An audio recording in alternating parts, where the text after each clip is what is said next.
We kind of just discussing how I guess the Detroit Lions can address the interior defensive line.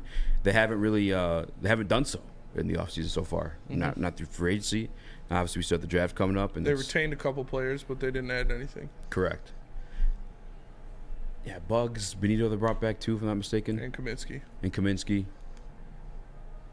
Do you think that's enough? Do you think they're set then? No. Do you think we're being like hopeful or like biased? Because obviously we're Carter guys. Yes. Is there any like realism where we're just like not where we're ignoring those facts that they're good enough to be the guys? No, I mean I think they have the same defensive line that they had last year, and that's still a need. Yeah, and it's still they didn't improve the position group at all. Yeah, they added good like Isaiah Buggs is a good depth piece. Yeah, you know John Kaminsky, excuse me, Frank the Tank. John Kaminsky, he's a good depth piece. He's a good pass rusher. You still need that beast in the middle. You still need that blue chip inside. They don't have that right now, and that's why you should get him. That's why you should go get him. Especially the fact you got 2 first-round draft picks this year and 2 second-round draft picks this year. Yeah, I'm with you, man. I really am. I just sometimes I like to hear the other side, and again, that's why I encourage a lot of you guys to call, if you're against it, call in. Although the Jalen Carter stuff, I already know what the argument is. It's going to be the pro day, but during the break, that's the only argument. It really is. It really is. And but over the break, I looked up a few names that had tough pro days. You want to hear a short list here? Yeah, let's hear them. Joe Hayden. The article I read, arguably one of the worst workouts in recent memory. Ended up being pretty good. Yep. Terrell Suggs. Bad pro day. Ended up being pretty good. Elvis Dumerville. Even undersized, too, 5'11". Yeah. We were talking about James Houston being undersized at, 6'1", 6'2". Elvis Dumerville was 5'11". Had a rough pro day. Still, I think he broke records over in Denver. Like, you can have bad pro days. These are workouts. Like, and given the human element of what he has going on in his life, and then you judge him off a workout rather than like trusting the game. Yeah, exactly. The game you're drafting him to play. Allen Iverson said the best. We're talking about practice. Although this is a workout, but semi-practice. Yeah. We're talking about practice. Listen, we talking about practice. I trust Not more a game. than We talking about practice. The Underwear Olympics, the pro day. Like, I believe what I see on tape. And when you watch the tape, Jalen Carter is a beast. So that's where I'm at too. If there's anyone that has some stuff to say about the tape on him, I guess I'm all ears for it. Drew Brees, another guy who had bad workouts, and then there's some guy named Tom Brady who had horrible everything, ended up going 5th or 6th round. You know, so. I mean, I'm just saying these workouts don't always mean everything. Yes. I'm not saying to be these people. We've seen a lot of players have great workouts over the past couple of years. Exactly, man. Amon-Ra St. Brown didn't run the fastest 40. I mean, he was a 4th round pick for a reason. Zach Wilson looked like a fucking stud after his workouts. They did say he's like the best pro day in like recent memory was Zach Wilson, and he's fucking sorry as shit. Lost the job twice. That ass lost the job twice, bro. Yeah. They kicked him off the team for a minute. Like, look, we're just gonna hopefully you just give up. We ain't gonna fire you. We just want you to quit. D. Smitty, Jalen Carter was a beast in college. Yeah. Yeah. Yeah, that's what you're looking at. For sure. He played college ball. He hasn't played in the NFL yet. You want me to tell you pull up his professional tape? Let me see how that looks. Oh wait, you can't. Yeah, so we go off of what they fucking did in college, like.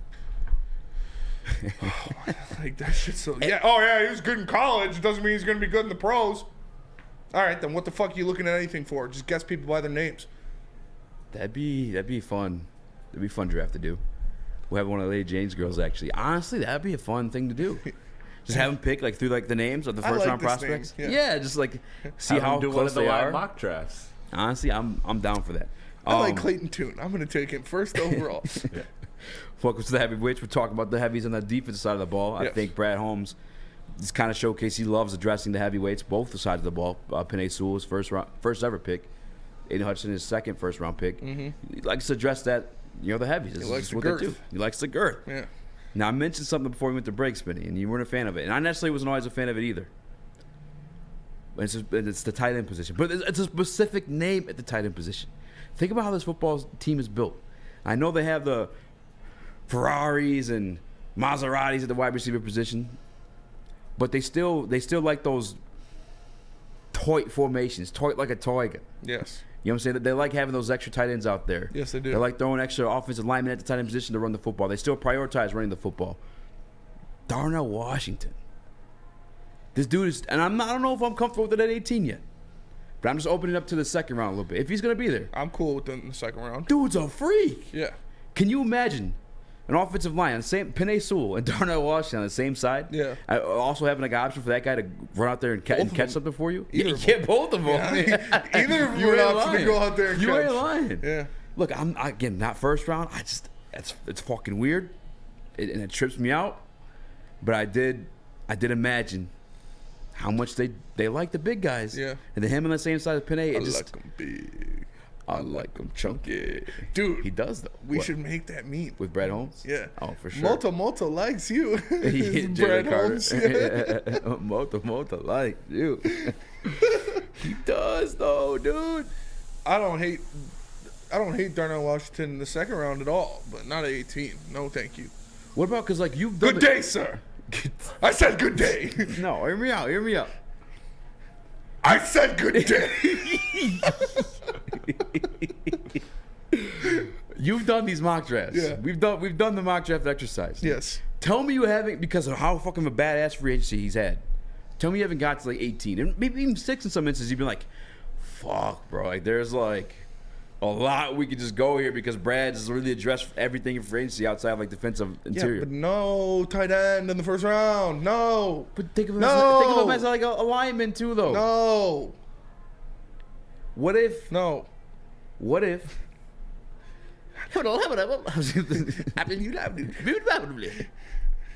JB, you on tripping? I know I'm tripping. You are tripping. We gotta make conversation though. I really thought about like I'm cool with him in the second round. Like I said, 18's I'm cool too with early. it for his size, for his hands that he was showing off, for different things like that. Yeah, I'm cool with it, but not in the first round. No, thank you. Come on, JB. Come on.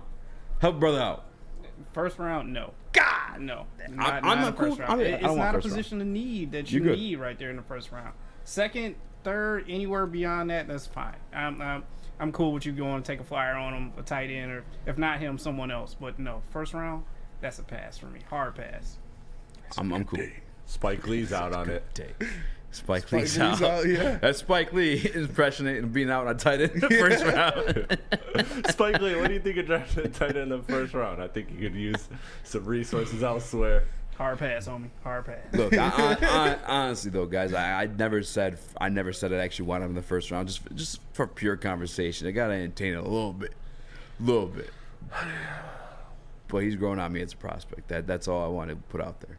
And beyond him growing on me as a prospect, it just the fit makes sense if you look at how Moto likes him big. Moto likes him big. Moto and chunky. likes him big. I like him big. He just I does. like him chunky. What are you thinking, Chris? I think Moto likes you. I mean, I just don't see the logic in getting the tight end that early. I do want a good tight end because at the end of the day, the more options Goff has, the better. Like at the end of the day, we've seen that Goff is a player that, again, not to berate this point and to just hammer it home, but Goff has always been the guy that when he has a lot of great weapons around him, a lot of options, he's a good player. So if you can find a tight end at some point in the draft, again, preferably not that early, but if you can find a good tight end in the draft, I was cool with the tight ends we got last year, but I'd take it. I mean, you know, all you're doing is just making Goff's life easier, and let's be real, that's the key if you want to go to the Super Bowl. Woosah. I feel you. Woosah. No to the first round. No, we're all on the same No page. tight end No, in the no, first yeah, round. no in the first round. Not a but chance. as a fit, if he's there at 48, Darnell Washington, beyond like, because I'm not even thinking of him as like a weapon per se. I feel like we set a fucking franchise record, 12 touchdowns by our tight ends. Yes.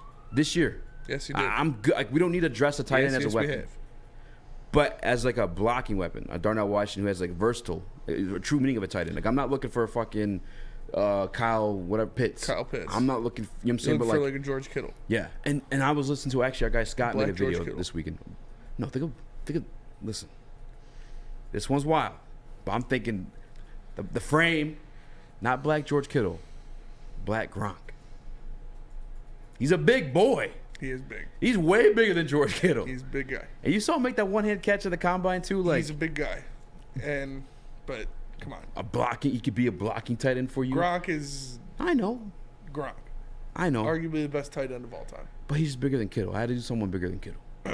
But Kittle's a great blocker. He's bigger than Mark Andrews. This guy's Kittle, 6'7". Kittle's a great blocker. Is why I said Kittle. Oh, okay, that's fair. That's fair. Pick 48. Is that too early? No, I don't think so. Cool. I wouldn't be mad if they took him there. Yeah. I wouldn't love it. Yeah. But I wouldn't be mad. But they're getting a linebacker in that second round with one of those picks. Yeah. You could take that to the bank. Really? Yes. You don't think one of them falls to the third? Stamp of approval. I think one of the linebackers fall in the third, man. Who? Overshown? Overshown would probably be the one. Overshown, yeah. Yeah, that's what I'm saying. Like, this linebacker class is deep. It is deep. If I'm being honest with you, too, like the but defensive. Also, Jack Campbell's a Dan Campbell guy, so. Here you go. It's facts. I heard Calais Campbell's a Dan Campbell Yeah, guy. I heard that too. These guys all got something in common. Yeah. I can't put my finger on it, but Campbell guys. Campbell guys. They're all Campbell guys, that's for sure. They eat soup. They love some soup. Maybe that's what it is. I'd say the linebacker class is obviously deep. Yes, it is. And then the defensive tackle class is deep too, and that's another. It is. If you're gonna pass on Jalen Carter, if I'm gonna make an argument, if you guys wanted to call and make the argument against Jalen Carter, I'd start talking the Keanu Bins. I'd start talking the Ikes. I think the defensive tackle class is deep. Gangster with an attitude. It is, but like the drop off from Jalen Carter to the next is huge. I think Brees could be close second. Not close. Not close. He's definitely second. Like a JV to Chris second. distance. That's Okay. kind of big. Height wise. We're measuring it like that way. Nice. Nice. Nice. So- Over. Over.